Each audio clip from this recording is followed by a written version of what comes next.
Uma professora que, por meio das histórias, se conecta com a infância. Bem-vindos ao Pollencast, o podcast onde espalhamos a literatura pelos quatro ventos. Carla, prazer te ter aqui. Como é que você tá? Tudo bem. E você? Tô bem. Estamos aqui hoje para fazer um podcast sobre o nosso livro maravilhoso, A Estrela do Palhaço. Mas antes de começarmos... Pode mostrar? Calma, vamos só uma coisinha rapidinho. Antes de começarmos, já temos nosso café aqui. E gostaria de te entregar o nosso kitzinho. Então você tem uma vela. A vela da Rede. A vela da Rede, com o nosso cheirinho. Tempo que eu quero uma vela dessas. Um marcador de livro feito de crochê à mão. Ai, sim. Que ele está amarradinho para você, mas você pode colocar nos seus livrinhos, que é muito lindo esse marcador. E no cartãozinho você tem o arroba da Nolita Candles, que foi quem fez a vela, e também do crochê, e também uma cartinha de cuidados com a vela, que você tem quantas horas você pode deixar, enfim, essas coisas, essas informações. Nossa, ela é cheirosa, né? Que eu nem abri, já tô sentindo o cheiro dela. Não é? É uma delícia. A gente tem a caixinha delas no nosso estoque, aí toda vez que eu entro no estoque, é aquele cheiro da vela. É uma delícia. Nossa. Ai, que delicadeza. Sabe que tem um arquiteto que eu não me recordo o nome dele agora, mas ele dizia que Deus mora nos detalhes. E esses detalhes, eles são tão sensíveis, né? Não é? Ai, que cheirinho delicioso. Nossa, e esse papelzinho? Não é? Gente. Tudo feito com muito carinho. Ó, pode abrir? Pode, fique à vontade.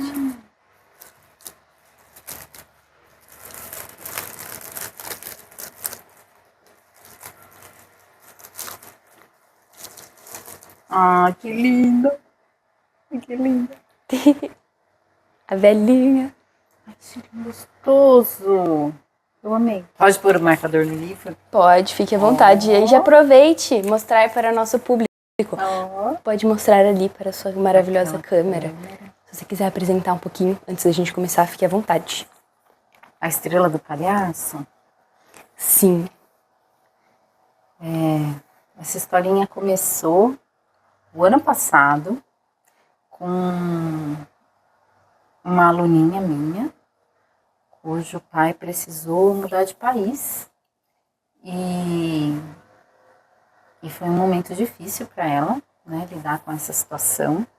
E aí ela gosta muito de dançar. E aí me deu a ideia dessa história. É uma historinha que a gente chama curativa, né, porque ela vem não só para divertir a criança ou entreter, mas ela vem para lidar com alguma dificuldade que a criança está passando naquele momento, né? Então, naquele momento, aquela perda para ela foi muito, muito difícil. E aí conta a historinha de uma bailarina e de um palhaço que precisaram se despedir também. Mas essa história na vida real tem um final bem feliz. Eles se reencontram. Que bom! Então, para a gente começar nossa conversa sobre esse livro maravilhoso e sobre você, vamos começar guiadas pelo vento Boreas, o vento norte, para um jogo rápido. Esse jogo daqui é o joguinho mais rápido para a gente começar a soltar e contar um pouquinho mais sobre o que está acontecendo. Então, ele é um jogo um pouco mais breve, mas se alguma das palavras te encantar, você pode se desenvolver nelas. Eu vou te falar algumas palavras e você vai me falar o que elas te lembram, ok? Uma por uma. Ok. E começamos com sorriso. Sorriso, alegria. E circo, inspirado pelo livro. Circo, talentos. E sonho. Ai, sonho, eu acho que é a meta de todo educador, é plantar sonhos nas crianças. E, coincidentemente, hoje de manhã eu estava lendo um livro do Rubem Alves, que eu amo ler Rubem Alves, desde que eu sou mocinha, assim, sei lá, desde uns 15 anos, quando eu conheci Rubem Alves. por meio do Correio Popular de Campinas, que ele escrevia editoriais toda terça-feira e estava eu lá na banca de jornal toda terça-feira para comprar um jornal para ler o que ele havia escrito. E aí ele... Posso pegar um livrinho aqui? Com certeza. E aí, hoje de manhã, ele fala isso aqui. Sobre o sonho. O nascimento do pensamento é igual ao nascimento de uma criança. Tudo começa com um ato de amor. Uma semente há de ser depositada no ventre vazio. O sêmen do pensamento é o sonho. Por isso, os educadores, antes de serem especialistas em ferramentas do saber, deveriam ser especialistas em fazer sonhar. Rubem Alves. Que bonito o livro, Rubem Alves, por uma educação sensível. Muito bonito. E depois de sonho, estrela. Estrela? Eu acho que a estrela, quando a gente olha ela aqui de baixo, né, ela é tão misteriosa. Parece que ela, pelo menos a mim me parece, que ela me conecta com alguma coisa suprassensível, assim, com alguma coisa superior, que não é daqui. Muito bem. E infância? Infância. Então, infância, eu acho que por mais que a gente pense que a infância, ela é cor-de-rosa, ela é perfeitinha, ela é só alegria, a gente que lida com criança todos os dias, a gente sabe que não é bem assim. Que as crianças vivenciam fases difíceis, assim como os adultos. O que acontece na vida dos adultos também acontece na vida das crianças. A diferença é que o adulto ele tem muito mais recurso para lidar com as situações difíceis do que a criança, porque ela não tem ainda experiência de vida. E quando uma situação está difícil para um adulto, vai ser mais difícil ainda ele conseguir olhar para a criança, porque ele já está com a sua energia envolvida em cuidar da situação difícil em si, né? Então eu sinto que todas as dificuldades que a gente tem no mundo adulto, a criança, quando ela toma conhecimento, né, e em geral toma, as dificuldades são ainda maiores para ela. Então a infância eu acho que é uma fase delicada. Tem uma frase muito interessante também que diz assim, que a infância ela é o chão sobre o qual o adulto caminha o resto da sua vida. E então, diante dessa delicadeza da infância, a gente ainda vai pensar que ela vai ser nosso chão quando a gente se tornar adulto. Então, eu sinto que a infância é uma época muito especial, que a gente tem que estar muito atento, como educador. Perfeito. E pra gente terminar esse jogo, mudança. Mudança. Então, a mudança, ela, em geral, dá um medinho, né? Mas tem uma frase que diz assim, ó, toda boa história tem começo, medo e sim.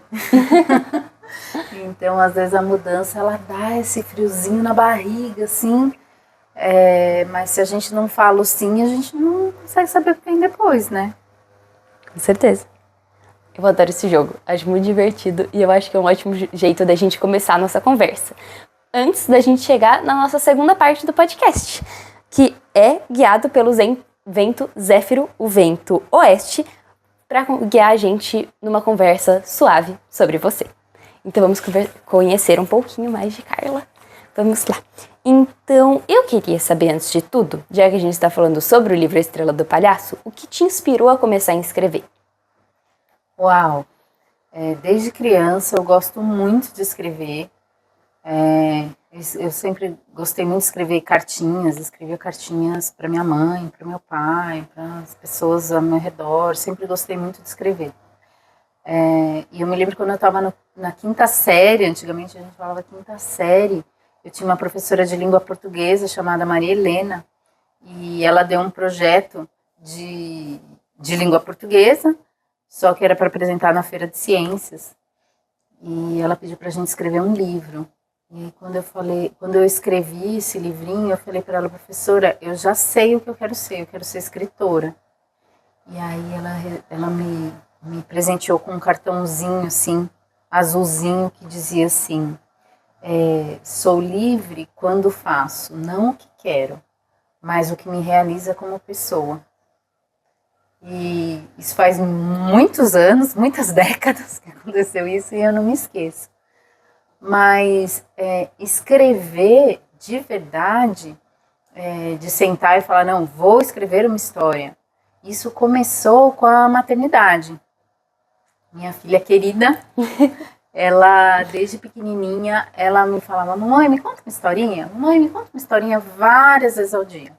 E eu contava, tinha livrinhos em casa, né, eu gosto de ler, e eu contava historinhas. E ela não se saciava, era a sensação que eu tinha. Porque várias vezes ao dia ela falava, me conta uma historinha? E eu falava, mas a mamãe já contou, né? E aí eu fui entendendo que ela não queria qualquer história. Ela queria uma história com significado. E aí eu comecei a garimpar livros com um significado maior e coisas da vida, coisas que nós duas passamos juntas, foi me motivando a escrever de fato. Depois eu passei a escrever para os meus alunos.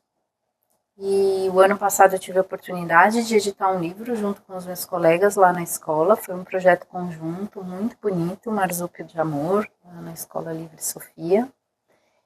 Sou muito grata a esse primeiro start, né, de fato editar um livro, porque escrever eu já escrevi há muito tempo, mas eu nunca havia, né, participado da edição de um livro. E A Estrela do Palhaço vem como o meu primeiro livro como autora solo, né? E acho que é isso. Acho que eu falei muito já, né? Não, é bom falar um pouquinho, explicar pra gente. Então, você já contou pra gente um pouquinho sobre como foi o seu processo de escrita, que esse é seu segundo livro, mas seu primeiro livro sozinha. E eu queria te perguntar, você falou um pouquinho sobre o Rubem Alves, mas eu queria te perguntar se existiam outros autores ou obras em si que te inspiram a continuar nesse caminho. Ah, tem muita coisa boa, né? Nossa, tem muita literatura infantil de qualidade. E na mesma medida tem muita literatura infantil sucateada. Mas tem livros que eles são verdadeiras obras assim filosóficas, assim, que eu falo, nossa, é um livro infantil, mas ele alimenta muito a alma, tanto da criança quanto do adulto. Então tem uma série de livros aqui, acho que a gente podia até um dia eu faço uma montanha, assim, a gente faz um podcast só de livro. Mas nesse caminho das histórias curativas, quem me ensinou, na verdade, a escrever foi uma autora, e ela é da língua inglesa, né? Ela se chama Susan Perrow, e o primeiro livro que eu li dela, pode mostrar? Com certeza. Foi esse daqui, Histórias Curativas para Comportamentos Desafiadores, e aí aqui não só comportamentos, mas também situações desafiadoras, né? Que as crianças passam, como é o caso da Estrela do Palhaço, é uma situação, né? Não um comportamento. E aí depois fiz curso com ela. Quando eu tive a oportunidade de ir para Londres, eu comprei esse livro aqui, Therapeutic Storytelling também, que tem uma série de histórias dela, e ela ensina pra gente um caminho mesmo, de como escrever historinhas. E aí eu acho que a gente tem que ter muita sensibilidade e muito cuidado, né? Nem sempre é fácil escrever uma historinha. Às vezes, muitas vezes, eu começo e falo, não tá por um bom caminho, né? Joga fora e começa de novo. E ela foca mais nas histórias curativas. Sim. Você poderia explicar um pouquinho mais pra gente sobre o que é isso, como é esse mundo? Então, a história curativa, ela sempre tem uma metáfora. Ela nunca fala diretamente com a criança de uma situação. Por quê? A criança, diferente do adulto, ela não tem um pensar lógico, racional.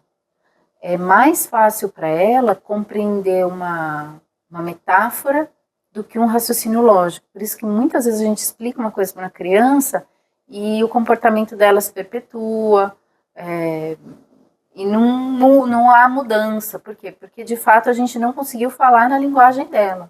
Né? Acho que, usando uma comparação, quando a gente, né, tem uma criança e um adulto em pé, e ele está olhando assim de cima para baixo, ele não está olhando no olhinho dela, né? Então, muitas vezes a gente precisa olhar no olho da criança e estar ali junto com ela. E esse esforço quem tem que fazer é o adulto, de ir até onde a criança está. Então, a historinha curativa, ela vem nesse lugar, assim, de encontrar uma boa metáfora para falar com aquela criança, não de forma lógica, mas de uma forma mais sensível, mais poética. Perfeito. Você não chegou a comentar um pouco sobre sua profissão, mas você é professora. E eu queria te falar também, como é que você consegue conciliar a sua profissão com a escrita? Como é esse mundo para você? Bom, eu sou de formação, eu sou pedagoga, psicopedagoga. Antes disso, a minha jornada começou na arquitetura. E aí a gente pode até pensar que são coisas que são tão diferentes, né? Ser professora é uma vontade que eu tenho desde a adolescência, sempre gostei muito de ensinar. E eu acho que o que tem em comum entre a arquitetura e a pedagogia é a construção. Né? De qualquer forma, a gente está lidando com construção. Né? Perdi a pergunta. Como é que você consegue conciliar? Conciliar, tá. O que acontece é assim, eu acho que eu não conseguiria ficar só escrevendo. Às vezes eu paro para pensar nisso, né? Que eu estou numa idade que talvez em breve eu tenha que sair sim de sala de aula, porque a idade vai chegando, né? E a energia da gente é natural que vai diminuindo. Mas eu acho que eu não conseguiria só escrever. Porque, na verdade, as minhas maiores inspirações são as crianças. Então, a minha prática como professora é que dá suporte à minha prática como escritora. Então, eu acho que uma coisa vem da outra, né? Então, por isso que dá para conciliar. Mas, de fato, né, a realidade dos professores, né, no nosso país, e eu me considero uma professora privilegiada, porque eu não faço 2 ou 3 turnos, como eu vejo muitos professores fazendo, faz com que muitas vezes, assim, se eu não tenho uma situação tão clássica, assim, de uma criança que está em sofrimento, e que eu estou vendo ela, que ela está precisando de um alimento anímico, espiritual, e aí eu escrevo a historinha para ela, sentar e simplesmente escrever é uma coisa que, de fato, não dá tempo. Terminando essa conversa um pouco mais sobre você, a gente passa para a nossa terceira parte do podcast. Guiadas pelo Vento Leste, Euro, vamos conversar um pouquinho mais sobre o livro A Estrela do Palhaço. Vamos começar falando um pouquinho sobre inspiração em processo criativo? Essa situação, né, do sofrimento da criança, que é o que sempre me motiva. Né? Eu tenho muitas outras historinhas que eu escrevi para muitas outras crianças, mas essa, de fato, aconteceu de virar livro, porque eu conheci o trabalho da RID, que facilita a vida. Conheci uma ilustradora muito sensível, muito dedicada, que foi a Pietra, que acompanhou a gente nesse processo, né, e foi acolhendo e criando em cima das nossas conversas, que eram quinzenais ou mensais, né? Então levou cerca de 1 ano para a gente conseguir produzir todas essas aquarelas. E o trabalho da RID, que foi ajudando, e também teve o trabalho do grupo, né? Do grupo musical Gira Gira, que compôs uma série de músicas. É um grupo que nós já havíamos trabalhado juntos, né, no primeiro livro do Marsúpio de Amor, junto à escola. E eles têm uma habilidade muito bonita, assim, de criar música, muitas vezes a partir da prosa. Né? Então, todo livrinho ele tem os QR Codes, né,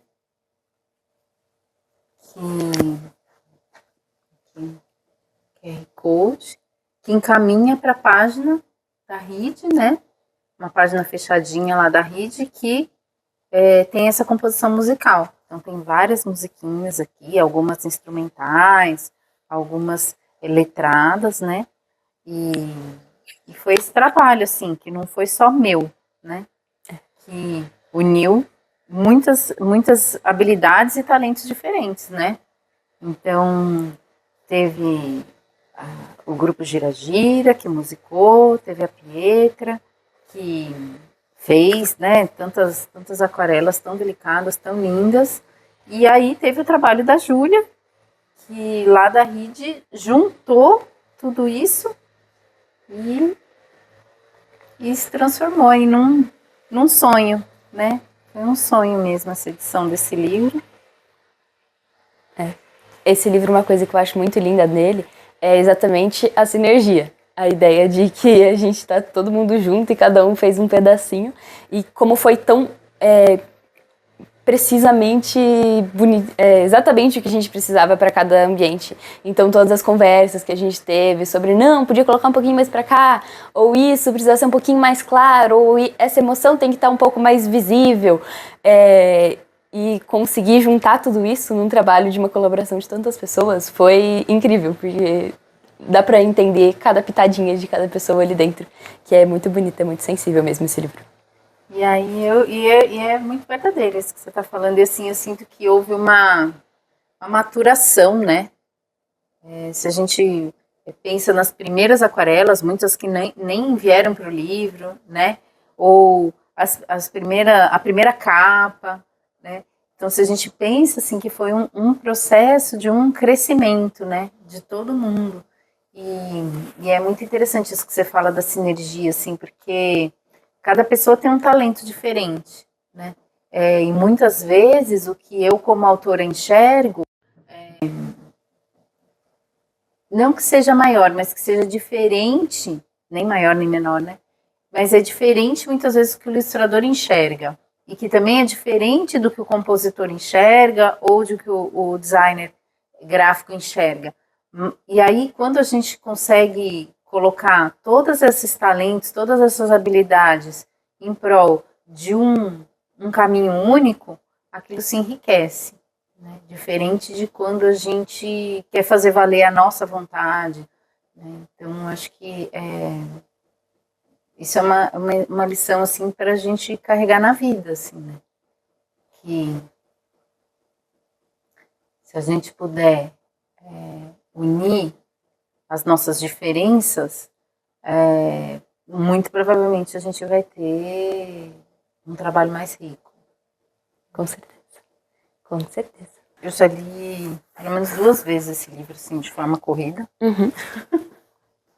E vez por outra eu pego e leio mais um pedacinho, porque ele é muito especial. Ele tem, na verdade, crônicas de vários livros diferentes. Ele foi um apanhado que a Raquel Alves, né, que é filha de Rubem Alves, ela fez de muitos livros dele. Então a gente falava, né, da curiosidade, da imaginação. Olha que interessante. Imagine que você quer ensinar a voar. Na imaginação tudo é possível. Os mestres do voo são os pássaros. Aí você aprisiona um pássaro numa gaiola e pede que ele o ensine a voar. Pássaros engaiolados não podem ensinar o voo. Por mais que eles expliquem a teoria do voo, só ensinarão gaiolas. Que lindo. Não é? Então, assim, se a gente não é curioso, não dá pra gente ser imaginativo, né? Porque a gente vai estar engaiolado. E eu acho que isso é uma grande preocupação, assim, porque hoje a educação ela é muito voltada para a cognição. A educação formal é muito voltada para a cognição, e eu acho que a sociedade que a gente vive, que é uma sociedade que foca muito os resultados, ela acaba caindo nessa tendência também, enquanto família, da gente ficar buscando resultado nas nossas crianças. E o ser humano, ele é muito mais que cognição, ele é cognição inclusive.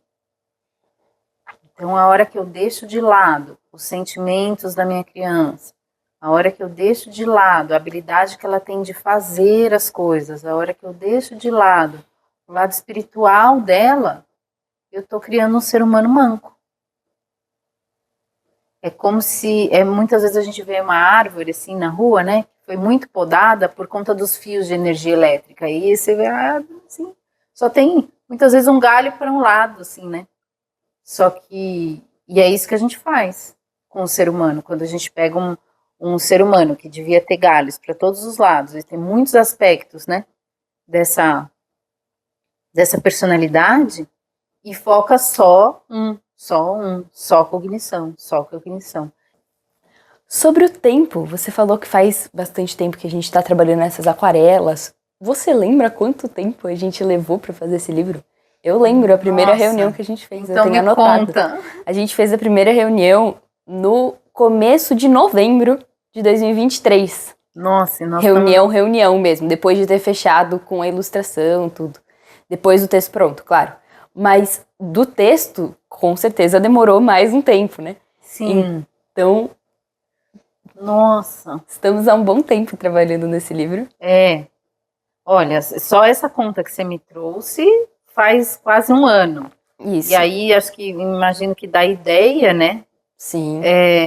Eu acho que deve fazer mais de um ano, sim. É interessante isso, sim, porque quando o livro é editado, né, as pessoas olham na prateleira, né,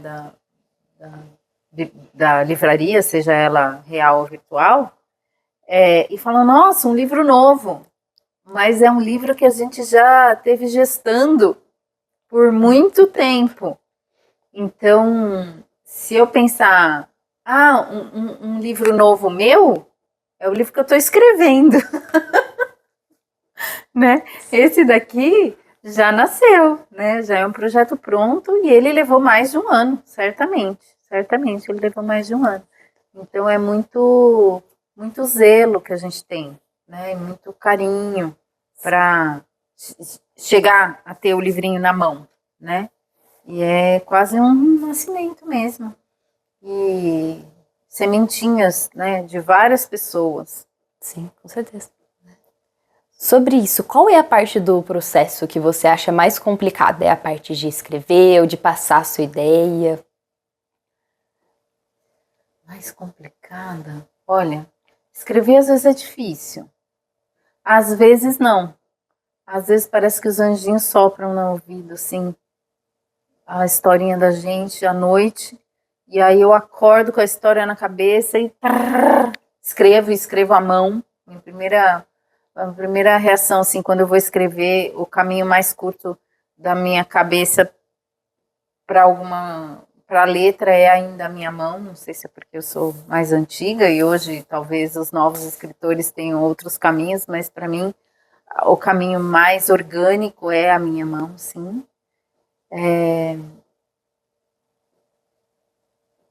E tem um prazer muito grande envolvido. Eu acho que talvez o mais desafiador seja a ilustração.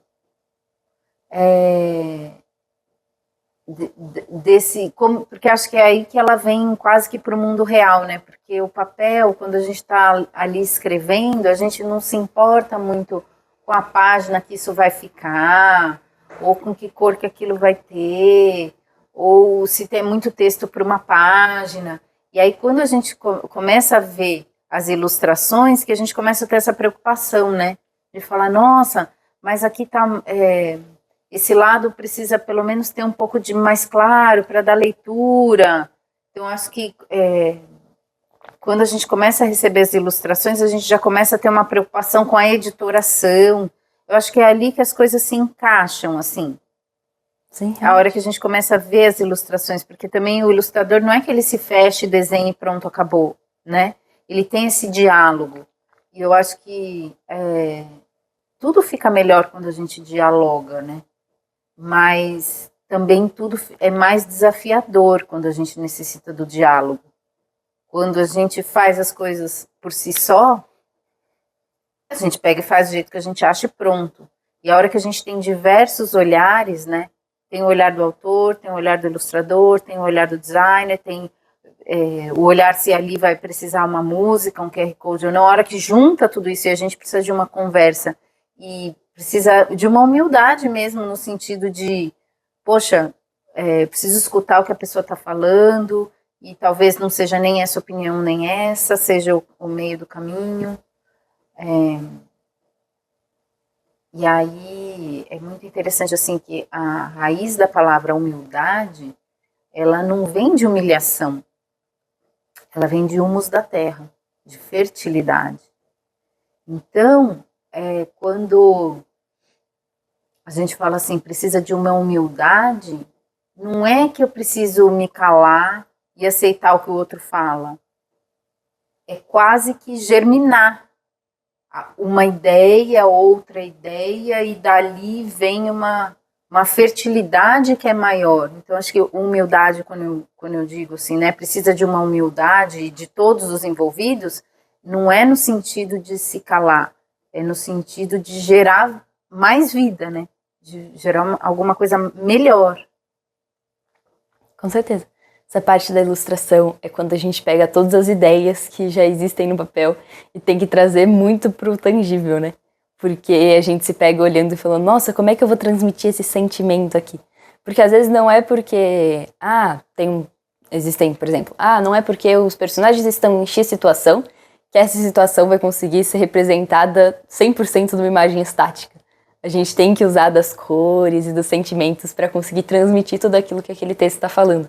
Então, trazer aquilo pro físico é uma coisa desafiadora. Mas eu acho que quando o trabalho é bem feito e depois de tanto tempo a gente olha e fala, conseguimos transmitir aquilo que queríamos. E é muito interessante, assim, uma coisa que você mesma me falou quando a gente estava produzindo o livro, é que o ilustrador, muitas vezes, ele traz um olhar que o próprio autor não tem de determinada parte da história. Então, a ilustração, ela também conta uma história, ela também traz um olhar, né? Que é diferente de quando eu só entrego aquele textinho ali no Word. Né? Então, é essa riqueza mesmo, né? Com certeza. E da mesma forma, o designer também, né? Tem o olhar dele e aí traz outras preocupações por ser um livro infantil, das crianças conseguirem ler, de dar leitura, né? Como se diz, tal parte deu leitura, né? Isso tá fácil de uma criança ler, até uma criança que tem uma dificuldade de aprendizagem, né? Ou tem um distúrbio aí, como uma dislexia, alguma coisa assim, vai conseguir ler isso? Né? Tá fácil de ler ou não? Tá difícil? Porque, nossa, hoje a gente está falando mais de Rubem Alves do que de outra pessoa, mas ele diz assim, que às vezes os pais perguntam para ele, né, perguntavam, né, para ele, como desenvolver o hábito da leitura nas crianças. E ele diz assim, mas leitura não é hábito, leitura é prazer, né? Eu posso ter o hábito de escovar os meus dentes, isso é um hábito, né? Mas saborear uma leitura, né? Falar, nossa, que gostoso fazer uma bebidinha de um café diferente, de um jeitinho diferente. Isso não é hábito, isso é prazer. E a leitura tem que entrar no mundo da criança desse jeito também, né? Ser muito mais do que um hábito. Pode estar inserida na rotina da criança, sim, é bom que esteja, mas ela precisa ir muito além do hábito. Ela precisa passar pelo gosto. Né? Com certeza. O título, ele é muito lindo e ele foi trocado por entre as linhas da história. A gente começou e foi se modificando. Você gosta desse resultado final? Eu acho que foi um feliz desafio, né? Porque o livro, ele começou chamando A Bailarina e o Palhaço, e lá pelas tantas, a nossa querida Pietra, ilustradora, ela descobriu e mandou pra gente um zap. Já tem um livro com esse nome. E agora? E aí a gente foi procurar dentro do texto, né? Reler o texto e que outro título ele poderia ter. E aí quando chegou a estrela do palhaço, essa estrela ela pode ter dois significados, né? Sim. De acordo com a história. Ela tem tanto o significado da estrela astro, né? Quanto a estrela a menina, que é uma estrela, uma bailarina. Sim. Então, eu fiquei muito contente. Eu achei que ele enriqueceu. Eu concordo com você. Foi um título muito lindo e muito pensado para ter esse significado. Com certeza, com certeza. Eu adorei essa nossa conversa sobre o livro e vamos para a próxima parte do nosso podcast. Guiadas pelo Vento Sul, noto, a gente vai um pouquinho sobre a mudança, os novos tempos e falar um pouquinho sobre o futuro. Você está trabalhando em algum outro projeto, como você já falou? Quais suas esperanças para trazer ele à vida como um outro livro? Bom, tem um livro que está batendo na porta aí, né? Que a gente já está cuidando, que é da Gralha Azul. É um livro para crianças um pouquinho mais novas, tem pela quantidade de texto, mas é um livro muito profundo também. E espero que logo, logo a gente já esteja fazendo um podcast sobre ele. Com certeza. E tem um outro, que já é um trabalho um pouco maior, que ele está com uma ilustradora. E são gotinhas de poesia para criança também. E tem um outro que está na minha... que é esse que eu falei que eu comecei a escrever nas férias passadas e eu não consegui pegar mais para escrever, que é o que ainda está mais cruzinho, que eu ainda preciso mexer muito no texto dele. Vira e mexe, me aparece alguma ideia, eu vou lá, escrevo a ideia para não perder, mas eu ainda preciso lapidar muito o texto. Então, assim, tem muita coisa para a gente trabalhar por aí ainda. Ano que vem promete. É isso mesmo. E você já falou um pouquinho, mas como você espera que os leitores reajam à Estrela do Palhaço? Espero que gostem, né? Espero que ajude crianças que passem por uma situação parecida, né? Espero que ajude as famílias, porque no fundo, né? Como diz a Cora Coralina, o mais importante é a gente conseguir tocar o coração das pessoas, né? Quando a gente acha que a gente conseguiu tocar um coração e diminuir um pouquinho o sofrimento que vive ali, aí a gente se sente bem. Eu acho que é isso que mais me motiva a escrever, editar, é pensar assim, pode ser uma gotinha de alento na alma de uma criança, na vida de uma família. Então, vamos lá, vamos escrever mais. É isso. E você gostaria de dar alguma mensagem para as pessoas que estão escrevendo agora ou que querem começar a escrever? Olha, talvez eu diga que a escrita, assim como a leitura, ela precisa ser um prazer. Perfeito. E aí as coisas fluem, né? Os caminhos se abrem. E eu penso assim, tem coisas que a gente faz como profissão, como era quando eu era arquiteta. E tem coisas que a gente faz como vocação, que é o que eu sinto como pedagoga, como escritora. Então, sempre que tem um espaço no mundo e que eu acho que eu posso dispor do meu tempo e dos meus talentos para ajudar, aí mora uma vocação. Perfeito, muito bom. E a gente queria saber como é que a gente pode te acompanhar e também como comprar o livro do palhaço. Então a gente gostaria de falar isso. O livro do palhaço está na livraria virtual da Rede. Perfeito. Né? Eu tenho um canal no YouTube falando de criança. E ali tem vários vídeos sobre educação, tem várias dicas de livros para leitura de criança por faixa etária, porque eu me sinto muito triste quando muitas vezes eu entro numa livraria e aí o atendente diz para mim assim, e isso é recorrente. Tem uma livraria especificamente muito grande que isso já aconteceu inúmeras vezes. Eu acho que os atendentes devem ser instruídos a dizer isso. Criança lê qualquer coisa. Criança de qualquer idade lê qualquer coisa. E isso não é verdade. A gente faz um estudo da antropologia da criança, né, dentro da antroposofia a gente faz esse estudo aprofundado e a gente sabe que dependendo da faixa etária da criança, ela vai gostar de ler determinada coisa.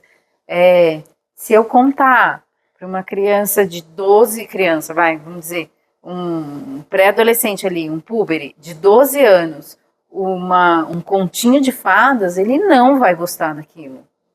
Então, por favor, cada criança tem a sua faixa etária, por mais que desenvolva um gosto por determinado ramo literário, tem as faixas etárias e tem o que a gente deve ou não oferecer para cada faixa etária. Então, lá no canal eu me dedico muito a isso, tem inúmeros vídeos que eu falo tanto da antropologia da criança, quanto do que aquela criança naquela fase vai gostar ou ser apropriado ela ler. E tem também o Insta, que também é Carla Benson falando de histórias. Falando de criança. Falando de criança. Colocaremos, por via das dúvidas, na legenda, na descrição, e também para vocês escrito em algum lugar da tela. Então, nesses dois canais dá para me acompanhar. Acho que é isso. Mas assim, a Rit é o gancho aí para os livrinhos, a Rit que acho que é a melhor âncora. Perfeito. Então estaremos também no Instagram, terá sempre o @ de todo mundo, então vocês podem achar por lá também. E é isso, muito obrigada por compartilhar sua jornada e esse livro lindo com a gente hoje no nosso podcast. Eu que agradeço, minha flor. É um prazer sempre conversar com você, desde sempre. E é isso, muito obrigada por todo mundo que ouviu a gente até aqui e espero que algum dos grãos de pólen que a gente tenha soltado aqui tenha chegado até o coração. Até o próximo!